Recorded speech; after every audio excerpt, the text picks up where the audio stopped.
E chegamos ao Salmo de número 50, completamos hoje a primeira terça parte do livro de Salmos, é isso? Depois de hoje só vão faltar 100, quase acabando, é isso? Falta pouquinho, a gente chega lá se Deus quiser. Salmo 50, versículos de 1 a 23, este é um salmo também muito interessante, né? Na minha tradução aqui, obedecer é melhor que sacrificar, não faz parte do original.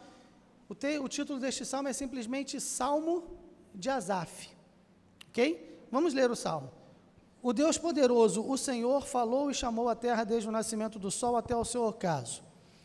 Desde Sião, a perfeição da formosura, resplandeceu Deus. Virá o nosso Deus e não se calará. Um fogo se irá consumindo diante dele e haverá grande tormenta ao redor dele. Chamará os céus lá do alto e a terra para julgar o seu povo.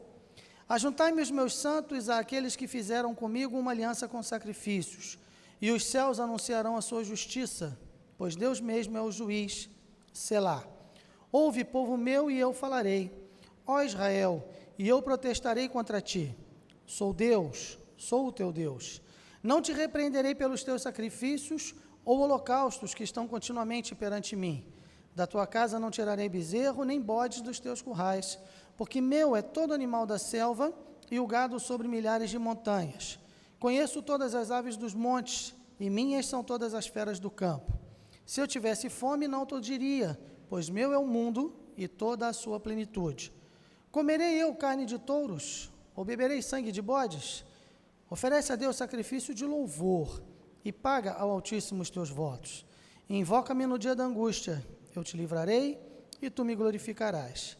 Mas ao ímpio diz Deus: que fazes tu em recitar os meus estatutos e em tomar a minha aliança na tua boca, visto que odeias a correção e lanças as minhas palavras para detrás de ti? Quando vês o ladrão, consentes com ele e tens a tua parte com adúlteros. Soltas a tua boca para o mal e a tua língua compõe o engano. Assentas-te a falar contra teu irmão, falas mal contra o filho de tua mãe. Estas coisas tens feito e eu me calei. Pensavas que eu era tal como tu, mas eu te repreenderei e as porei por ordem diante dos teus olhos. Ouvi, pois, isto, vós que vos esqueceis de Deus, para que eu vos não faça em pedaços, sem haver quem vos livre. Aquele que oferece o sacrifício de louvor me glorificará, e àquele que bem ordena o seu caminho, eu mostrarei a salvação de Deus. Até aqui, a palavra do Senhor, irmãos, este é um salmo muito forte. Por quê? Porque eu sempre digo para os irmãos que o livro de Salmos é um livro mais humano da Bíblia, e sempre friso que não é o mais humano pelo fato de ser menos inspirado, mas é porque no restante da Bíblia, via de regra, Deus fala com os homens, né? A maior parte do tempo a gente vê Deus falando, ensinando, orientando, chamando a responsabilidade. No livro de Salmos, os homens falam mais, né? Os homens falam daquilo que está no seu coração, das tristezas, alegrias, etc, etc. Mas este salmo é um salmo diferente, porque neste salmo a gente vai ver o próprio Deus falando. Deus está dizendo o seguinte: olha, o Senhor Deus o poderoso falou e chamou a terra desde o nascimento do sol até o seu ocaso. O ocaso é o pôr do sol. Ou seja, Deus está dizendo assim: prestem atenção, porque eu vou falar. Então este é um salmo, claro, tudo é inspiração de Deus, mas este é um salmo em que Deus está falando diretamente conosco. O título do salmo é um salmo de Asaf. São 12 salmos com esse título, né? A gente precisa entender quem foi Asaf. Bom, a Bíblia fala de 3 Asafs. Vamos ver rapidamente aqui. O primeiro deles é o Asaf mais famoso que a gente conhece, que é o Asaf do tempo do rei Davi. Abre lá sua Bíblia rapidinho, 1 Crônicas, capítulo 16, versículo 7. 1 Crônicas, capítulo 16, versículo 7. Diz assim: então naquele mesmo dia, Davi, em primeiro lugar, deu o seguinte salmo para que pelo ministério de Asaf e de seus irmãos louvassem ao Senhor. Então veja, este Asaf, ele é um dos líderes do louvor no povo de Israel, mas nem todos os salmos, os 12 salmos que levam o título de Salmo de Asaf, eles podem ser um salmo de Asaf, porque Asaf o compôs, o escreveu, ou pode ser um salmo de Asaf, porque pessoas que seguiam na tradição de louvor de Asaf escreveram ou compuseram este salmo também. Veja que este aqui no versículo que a gente leu, Davi entregou o salmo para Asaf. Então, Davi compunha salmos e entregava para Asaf. Asaf é um daqueles chamados de músico-mor, né, que é o principal dirigente do canto congregacional.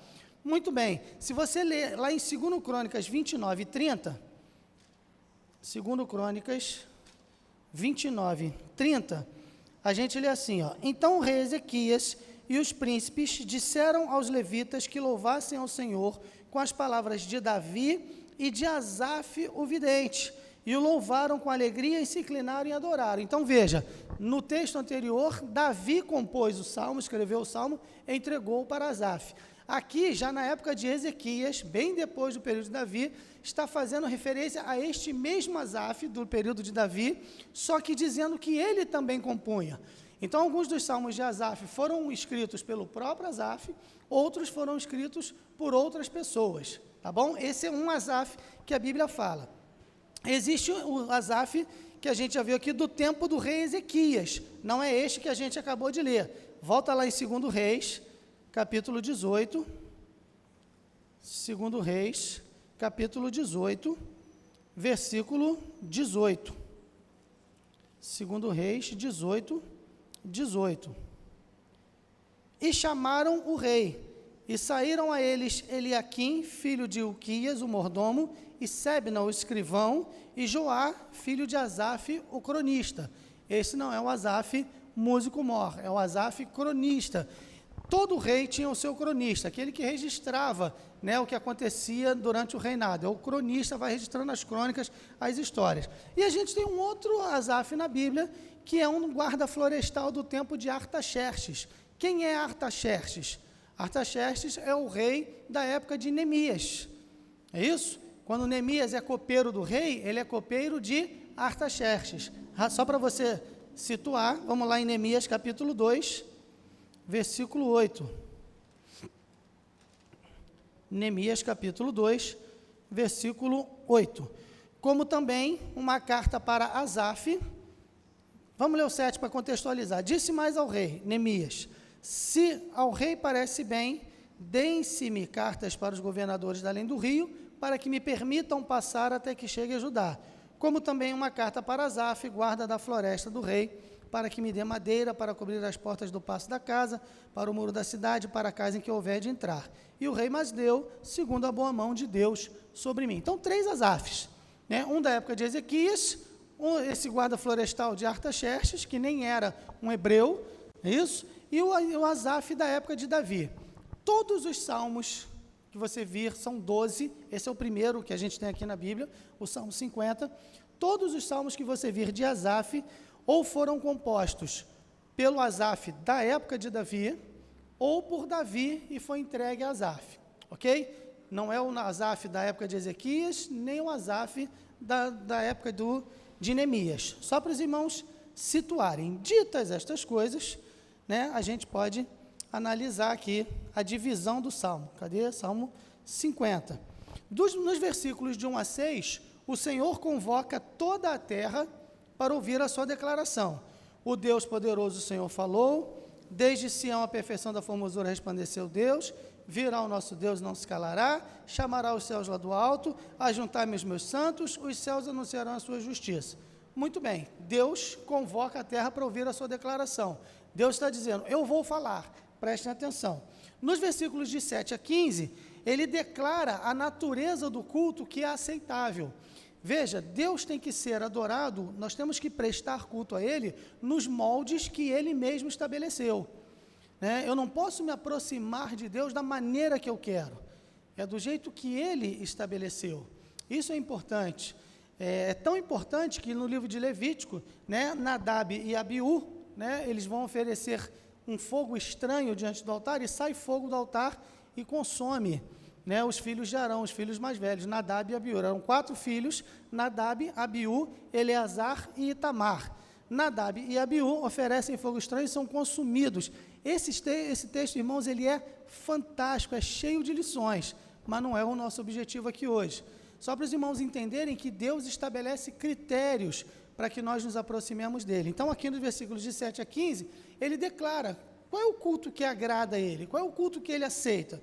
Veja, ouve, porém, povo meu, falarei, não te repreenderei pelos teus sacrifícios, da tua casa não tirarei bezerro, meu é todo animal da selva, conheço todas as aves dos montes, se eu tivesse fome não tu diria, comerei a carne de touros, oferece a Deus sacrifício de louvor, invoca-me no dia da angústia.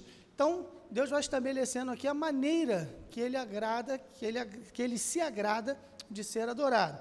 Depois dos versículos de 16 a 20, ele faz uma acusação contra os ímpios de violarem os seus preceitos. Aqueles que dizem que conhecem a Deus, que sabem até o que a lei diz, conhecem até a Bíblia, mas não botam em prática. Veja versículo 16 até o 20. Mas ao ímpio diz Deus, visto que odeias a correção, quando vês o ladrão, consentes com ele, soltas a tua boca para o mal, assentas-te a falar contra teu irmão. Nos versículos de 21 a 23, Deus encerra o seu discurso, encerra a sessão, a assembleia. Ele faz uma assembleia com toda a terra e ele agora faz a declaração final. É uma palavra de ameaça e uma instrução da graça.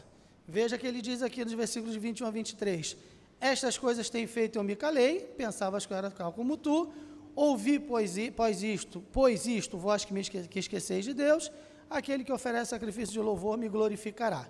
Muito bem, essa é só uma divisão para a gente situar e para a gente estruturar o Salmo, né, da maneira que Deus vai apresentar para nós. Quais são as lições que a gente tira aqui? São muitas.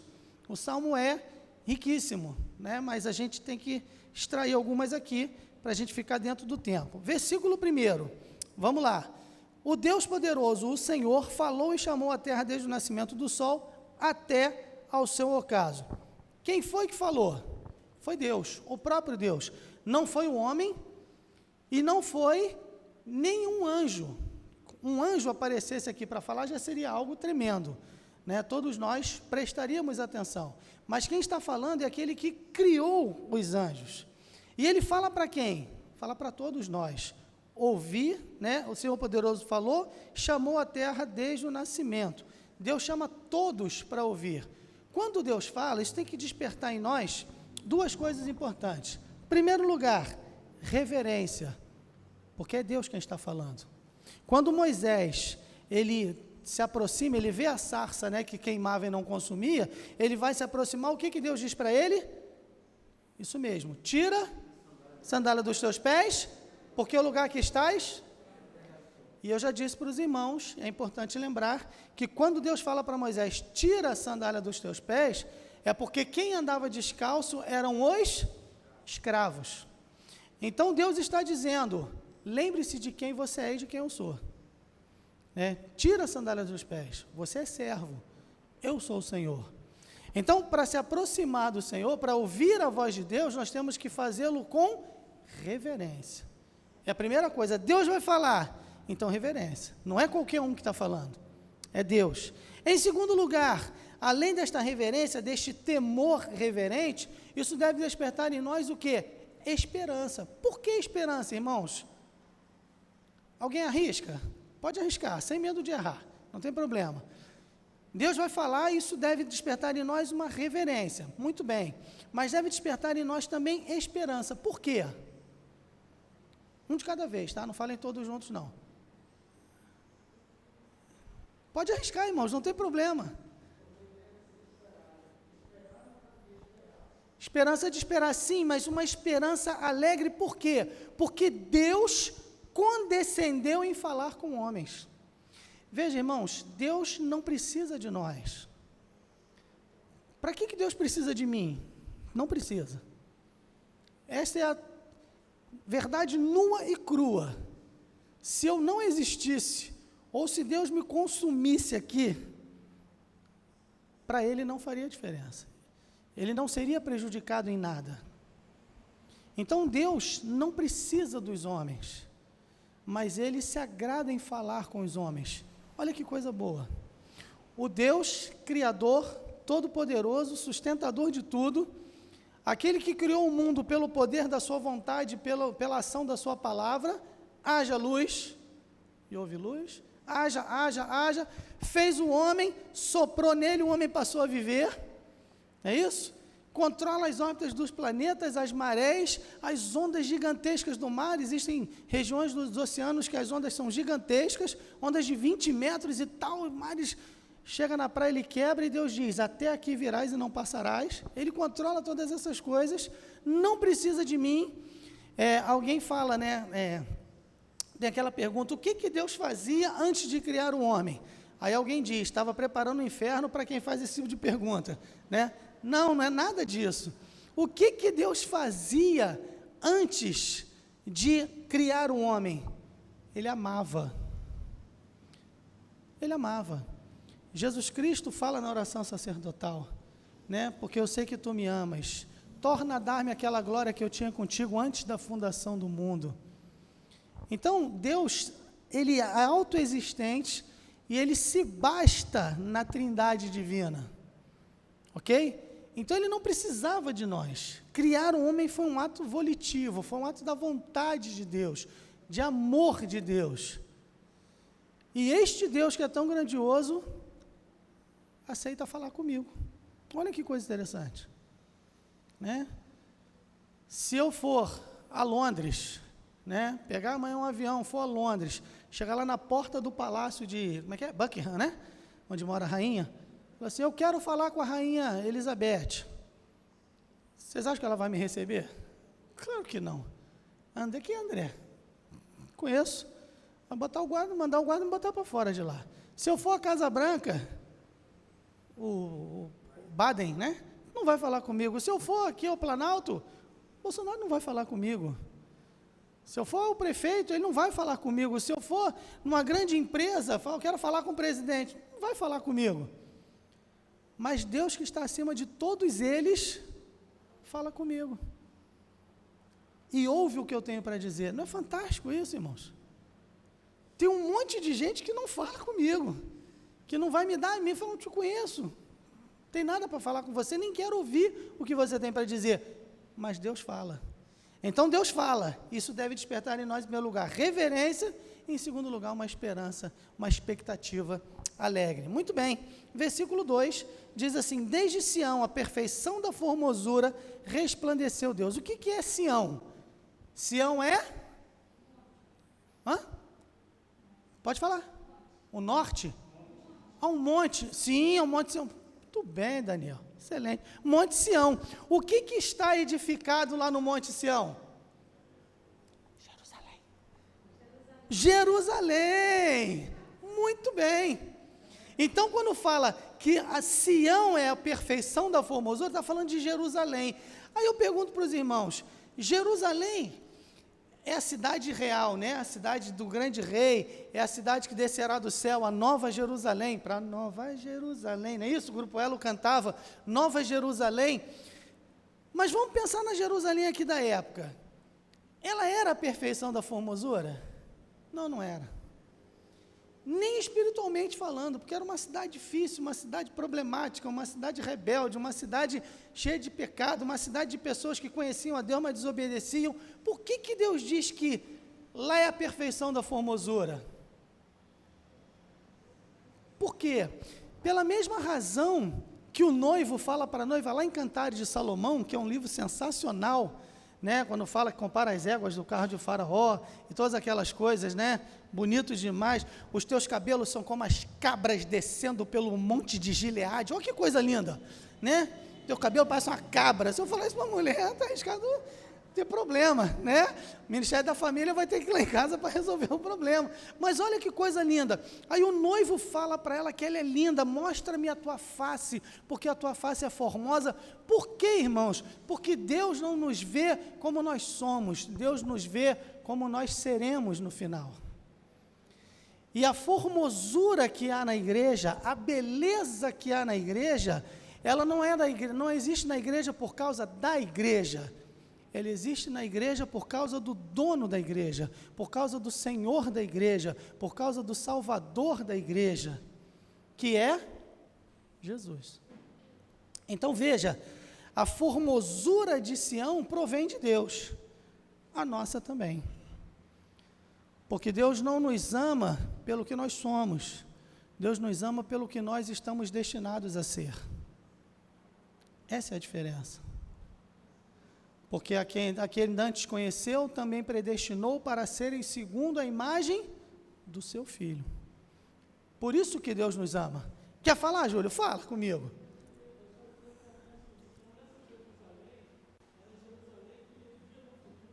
Isso. Por que Deus nos ama?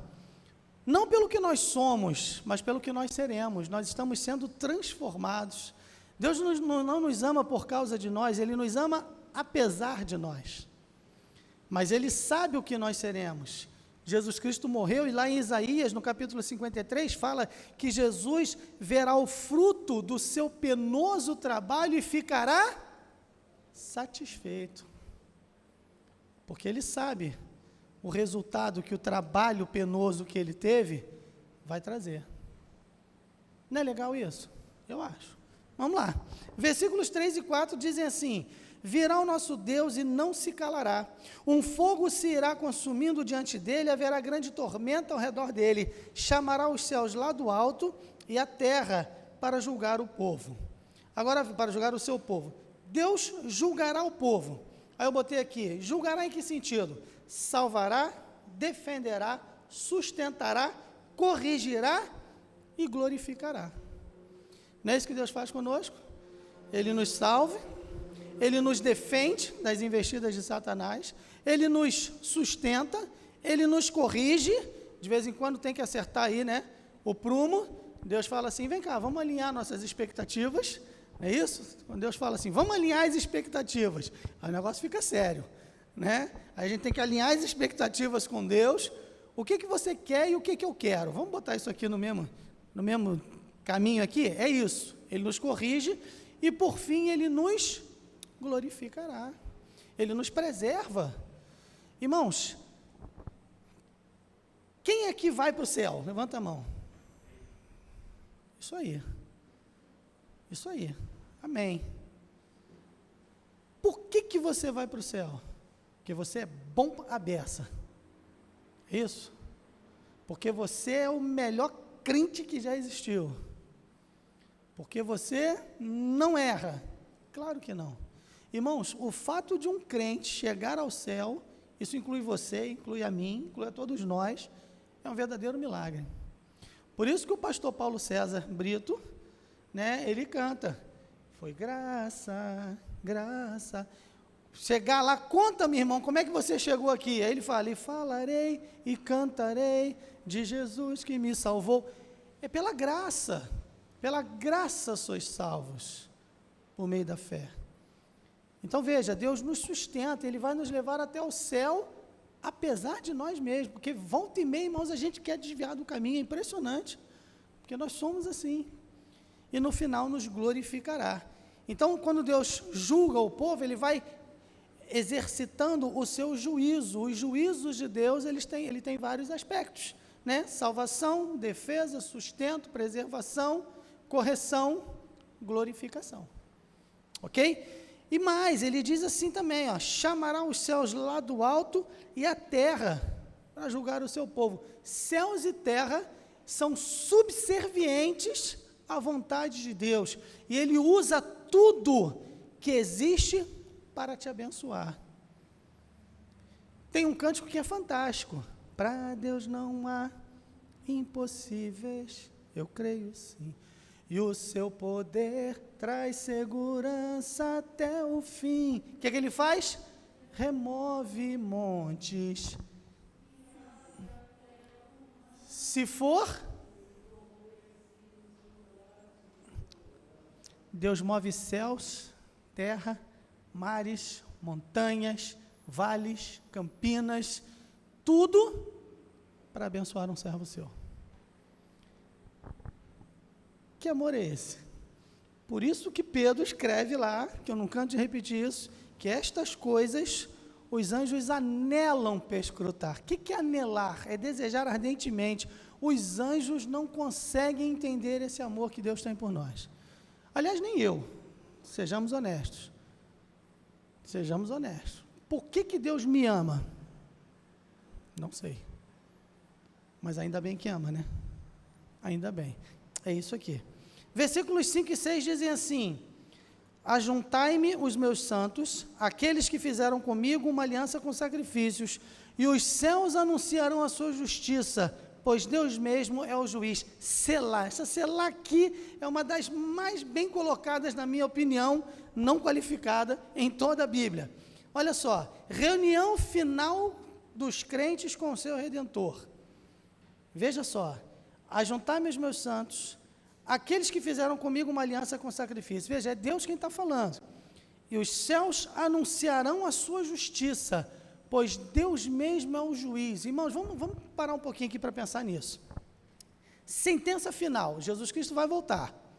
É isso?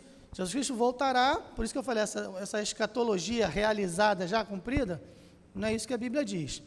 Jesus Cristo voltará, separará para a esquerda os bodes e separará para a sua direita, né, as ovelhas. Muito bem, nós ouviremos a sentença final.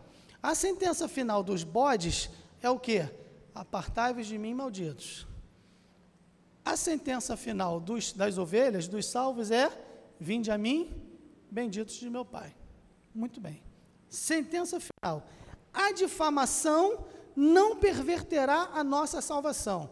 Quem é o maior difamador do universo? Satanás. Lembra de Jó? Deus fala para ele: observaste meu servo Jó, homem justo, íntegro, temente a Deus, que se desvia do mal. Aí o diabo falou o quê? Claro, você deu tudo para ele. Tira o que ele tem para ver se ele não blasfema. E aí Deus deixa o diabo tirar, Jó não blasfema, ele volta lá. Aí Deus fala: está vendo? Íntegro, reto, temente a Deus, se desvia do mal, e você me incitou sem causa. Aí o diabo fala: claro, pele por pele.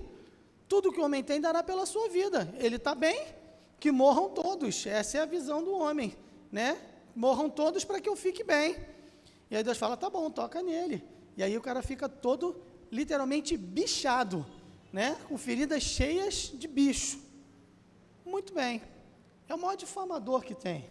Mas quando nós chegarmos lá e ouvirmos: vinde a mim, bendito de meu Pai, a difamação não perverterá a nossa salvação. O engano não iludirá a nossa salvação. Ao longo da vida nós somos enganados muitas vezes. Satanás é muito mais inteligente do que qualquer um de nós, muito mais. Satanás conhece a Bíblia mais do que qualquer um de nós, e ele muitas vezes nos engana, e nós somos enganados ao longo da vida, e muitas vezes, mas na sentença final o engano não iludirá. Os pecados cometidos não modificarão a nossa salvação. Nós vamos chegar no céu, quando Jesus Cristo voltar: vinde a mim, benditos de meu Pai. Não é porque vocês são perfeitos, mas é porque eu morri por vocês, vocês creram, vocês foram salvos. Então os pecados foram apagados. Como diz o profeta Miqueias, são jogados nas profundezas do mar. O pecado cometido não modificarão. E aí fala assim: a justiça certamente será feita. Por quê? Porque Deus mesmo é o juiz. Essa expressão, irmãos, é muito importante. Quando ele fala aqui, ó: a justiça, os céus anunciarão a sua justiça. A sua justiça de quem? Dos santos, dos que fizeram aliança com Deus. Por quê? Porque Deus mesmo é o juiz. Deus é o nosso juiz, Ele é o nosso advogado, Ele é o nosso intercessor. Então, Ele enviou o seu Filho para morrer por nós. Jesus viveu uma vida de justiça perfeita. Ele morreu em nosso lugar. Essa justiça, ela é imputada a nós, ela é creditada na nossa conta, e por conta desta justiça de Jesus, essa justiça que não é nossa, que nos foi dada, nos foi outorgada. Lembra disso? Qual é a diferença de outorgada e promulgada? Lembra das aulas de história lá no ginásio? Quer dizer, eu fiz ginásio, né? Essa garotada não fez ginásio. Não é isso? A primeira Constituição do Brasil, ela foi o quê? Outorgada. Todas as outras foram promulgadas. Qual é a diferença? Todas as constituições, com exceção da primeira, ela foi promulgada. Por quê? Porque houve um grupo que se reuniu, não é isso? E criou aquela Constituição, e foram analisando, igual a gente está fazendo com o Estatuto, não é isso? E aí depois ela foi promulgada, ela foi votada, ela foi aprovada e ela passou a valer. Isto é promulgar. Outorgar, a primeira Constituição, ela foi feita por quem? Pelo imperador, Dom Pedro I. Ele escreveu, ele publicou e falou: agora cumpra-se. Ela é de cima para baixo, é sem participação do povo. Então ele escreveu uma Constituição, deu ao povo e falou: esta é a Constituição. Ela foi outorgada. A salvação, ela não é promulgada, Ela é outorgada porque ela é de cima para baixo. Não tem participação nossa. Ah, mas o que eu tenho que fazer para ser salvo? Você não tem que fazer nada, você tem que crer. Ah, mas e se eu for bonzinho? Não resolve. E se eu der esmola? Não resolve. E se eu tratar minha mulher bem? Não resolve. E se eu for um bom pai? Não resolve. Está cheio de bons pais no inferno. Está cheio de gente legalzinha no inferno. Porque ninguém é bom aos olhos de Deus. A salvação, ela é outorgada. Então, Deus é o juiz. Por esta justiça de Cristo, por essa vida perfeita, esta justiça que foi imputada a nós, creditada na nossa conta, Deus nos julga e nos considera e nos declara justificados. Aí agora vê o texto de novo. Os céus anunciarão a sua justiça. Os anjos estarão lá, irmãos. Quando Jesus voltar, os anjos virão com ele, eles vão estar ao lado de Jesus no trono, e os céus declararão: você foi justificado, porque Deus é o juiz. Por isso que tem uma selá aqui. Para quê? Para você parar, pensar nisso e chegar à conclusão: é demais para a minha cabeça. É ou não é? Mas é isso que a Bíblia declara.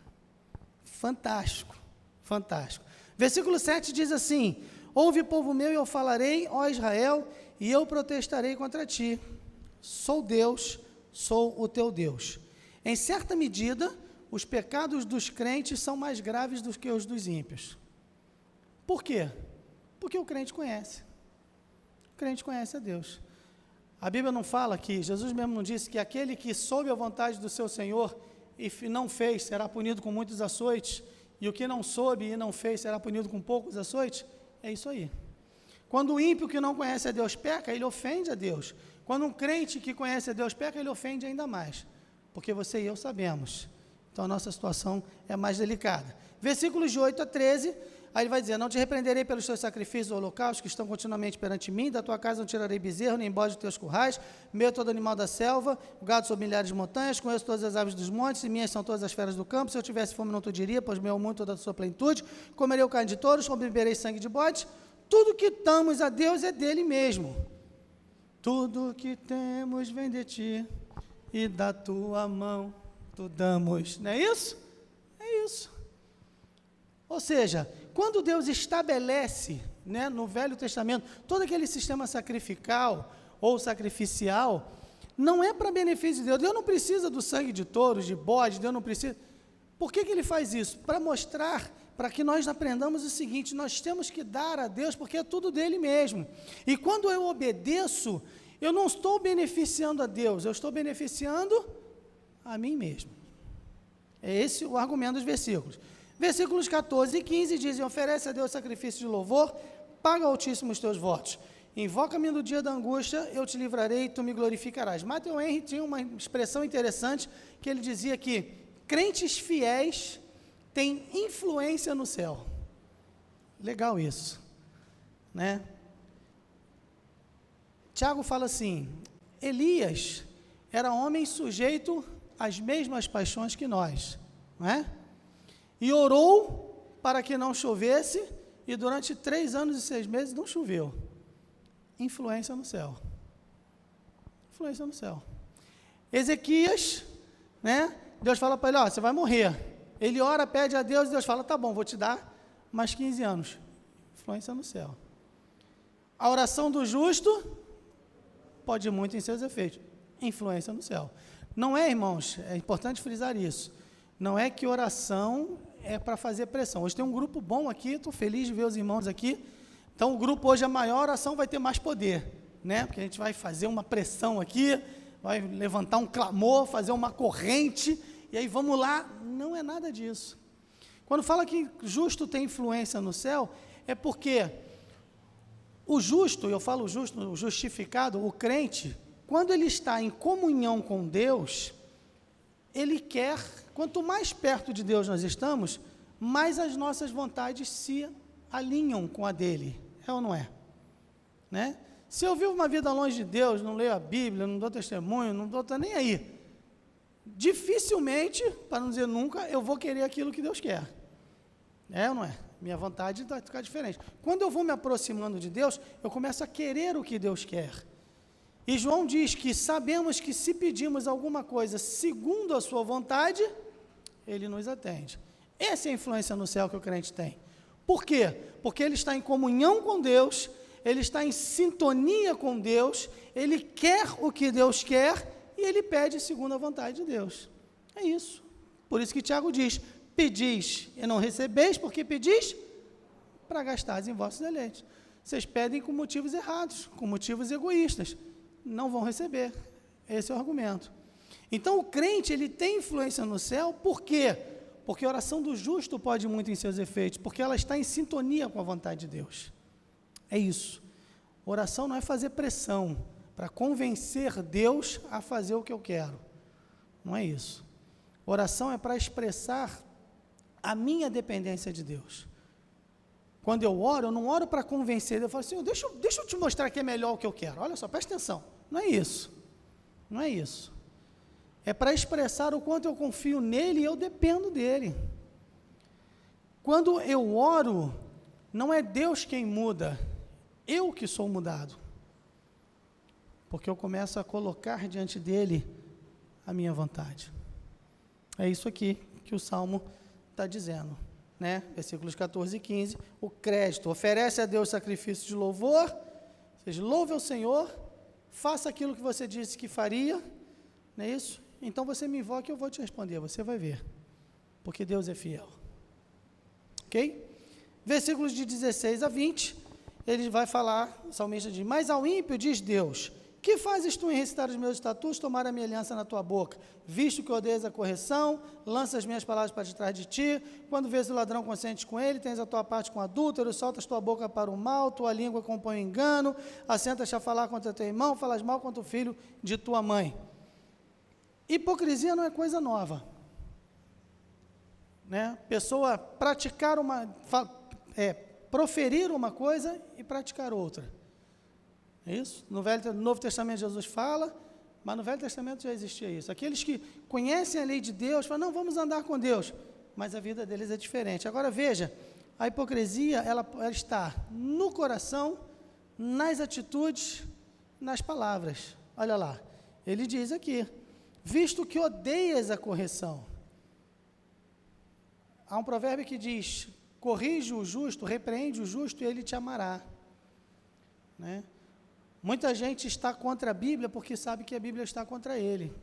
Moody, ele falava a respeito da Bíblia o seguinte, este livro me fará evitar o pecado, ou o pecado me fará evitar este livro. Não é? Quando a gente está andando perto de Deus, a gente não sente uma vontade de ler a Bíblia. Quando a gente está fazendo a coisa que a gente sabe que é errado, a gente não quer nem ler. Porque vai que eu vou abrir ali, vai vir aquele versículo, então eu evito. Não é? Então, aquele que está longe de Deus, ele odeia a correção. Quando Estevão está pregando lá o seu discurso em Atos capítulo 7, ele está falando, vocês pecaram, vocês mataram Jesus Cristo, não sei o quê.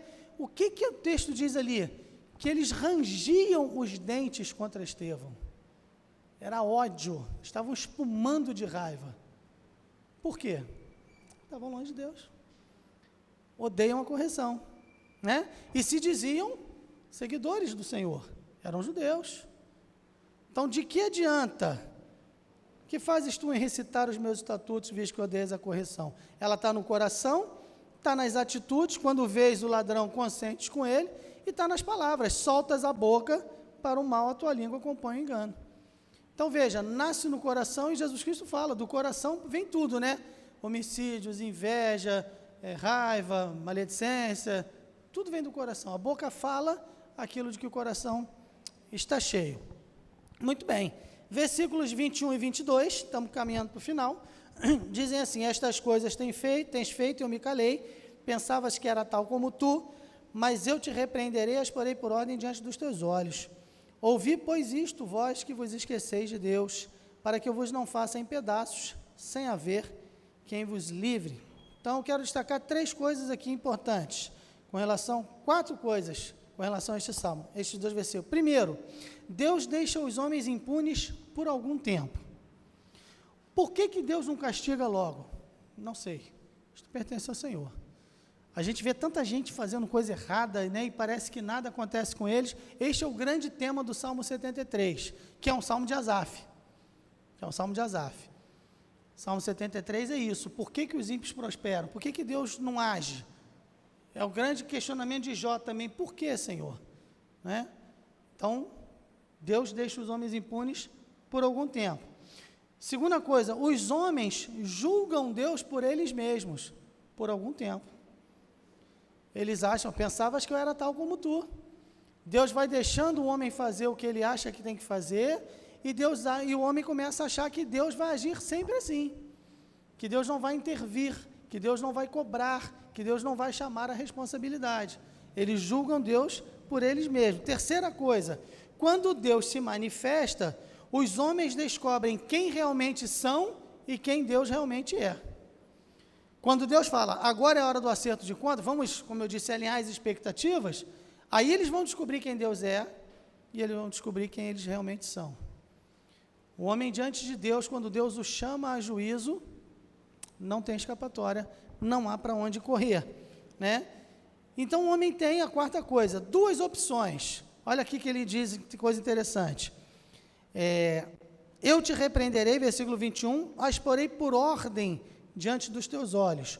Ouvi, pois, isto, vós que vos esqueceis de Deus, para que eu vos não faça em pedaços sem haver quem vos livre.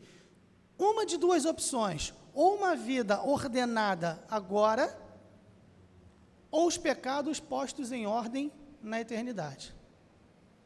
Ou o homem ordena a sua vida aqui neste mundo, diante de Deus, ou quando chegar o dia do juízo, Deus fala ali, eu vou colocar os pecados na sua frente. E sabe, irmãos, no dia do juízo, quando Deus colocar os homens diante dos seus próprios pecados, ninguém vai poder falar, não, isso não é verdade, não foi bem assim. O homem descobrirá exatamente quem Deus é e quem Ele é. Thomas Hobbes, que nem cristão era, ele dizia uma coisa interessante, ele dizia assim, o inferno é a verdade percebida tarde demais. O inferno é a verdade percebida tarde demais. Ah, era verdade. Não dá mais tempo. Então, uma vida ordenada agora, ou os pecados postos em ordem na eternidade. E, finalmente, aquele que oferece sacrifício de louvor, me glorificará, e aquele que bem ordena o seu caminho, eu mostrarei a salvação de Deus. Deus não é glorificado pelas dúvidas, temores e murmurações de seu povo. Ele é glorificado pelo louvor. Está aqui, ó. Aquele que oferece o sacrifício de louvor, me glorificará. Quando eu louvo a Deus, independente das circunstâncias, em quaisquer situações, sejam quais forem os momentos que eu estiver atravessando, eu estou glorificando o nome de Deus. E aí ele fala, de novo, de ordem, aquele que ordena o seu caminho, eu mostrarei a salvação de Deus. Eu termino dizendo isso, qual é a verdadeira ordem da vida? E aí, tenho 5 minutos, vai dar tempo. A verdadeira ordem da vida, em primeiro lugar, aquele que é o primeiro. E aí eu quero ler com vocês um versículo do Velho e um versículo do Novo Testamento, tá bom? Rapidinho. Primeiro aquele que é primeiro, Isaías 43, 10. Vamos lá, rapidinho. Isaías 43, 10. Isaías 43, 10, a palavra de Deus diz assim, vós sois as minhas testemunhas, diz o Senhor, e meu servo, a quem escolhi, para que o saibais e me creiais, e entendais que eu sou o mesmo, e que antes de mim Deus nenhum se formou, e depois de mim nenhum haverá. E João, capítulo 1, versículos de 1 a 3, esses irmãos sabem de cor, no princípio era o verbo, e o verbo estava com Deus, e o verbo era Deus, ele estava no princípio com Deus, todas as coisas foram feitas por ele, e sem ele, nada do que foi feito se fez. Em primeiro lugar, aquele que é o primeiro. Deus em primeiro lugar, sempre. Sempre. Deus em primeiro lugar. Acima de mim, acima da minha esposa, acima do marido, acima dos filhos, acima dos pais, acima dos irmãos, acima do trabalho. Deus em primeiro lugar. Em segunda coisa para ordenar a sua vida, dê tudo àquele que é tudo. Vamos lá. Jeremias 10, 6, rapidamente. Jeremias 10:6. Ninguém há semelhante a ti, ó Senhor, tu és grande e grande o teu nome em poder. Deus é tudo, ninguém é semelhante a Ele. E no Novo Testamento, Colossenses 1:17. Colossenses 1:17. Acho que não tem Colossenses nessa Bíblia aqui não. Tem sim. Colossenses 1:17. Ele é antes de todas as coisas e todas as coisas subsistem por Ele.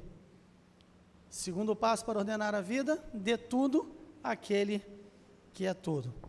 Em terceiro lugar, sirva para sempre aquele que é para sempre. Salmo 93, versículos 1 e 2.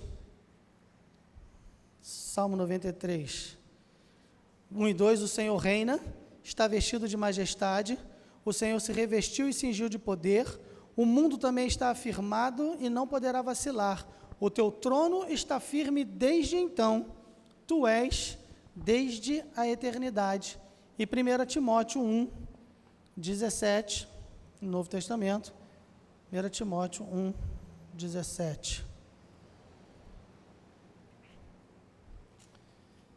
Diz assim: ora, ao Rei dos séculos, imortal, invisível, ao Deus único, sábio, seja honra e glória para todo sempre. Amém. A verdadeira ordem da vida. Em primeiro lugar, aquele que é o primeiro. Dê tudo para aquele que é tudo. E sirva para sempre aquele que é para sempre. E aí, o Salmo 50, último versículo diz: aquele que oferece sacrifício de louvor me glorificará. E aquele que bem ordena o seu caminho, ou seja, aquele ali, ó, a crase ali, ó, para aquele que ordena o seu caminho, eu mostrarei a salvação de Deus. Se nossa vida estiver em ordem, é líquido e certo que nós receberemos a salvação, que o Senhor estará conosco, que Ele nos guardará, nos abençoará, e um dia estaremos com Ele para todo sempre. Amém? Que salmo legal. É Deus quem fala, não podia ser diferente.